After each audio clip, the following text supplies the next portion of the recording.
Okay, here we are with all new bushings and thrust plates and O-rings inside the Toyota CT26 1HZT Turbo.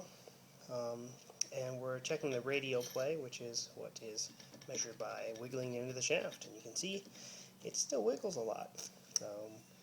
What we are allowed on it, for purposes of this demonstration, every two of the tiny little tick marks on this metric dial indicator gauge that I've cobbled onto here is 0.1 millimeter, and we're allowed 0.18 millimeter, which is, let's say we start there, it is, oh, a little too far, it is about that much, from there to there, there to about there.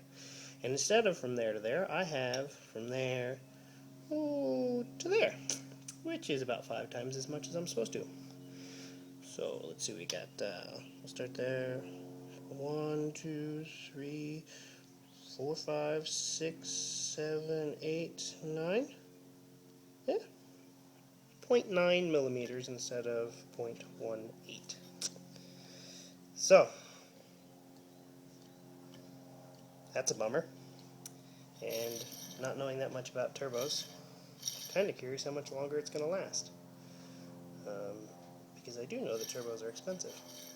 That's about the extent of it.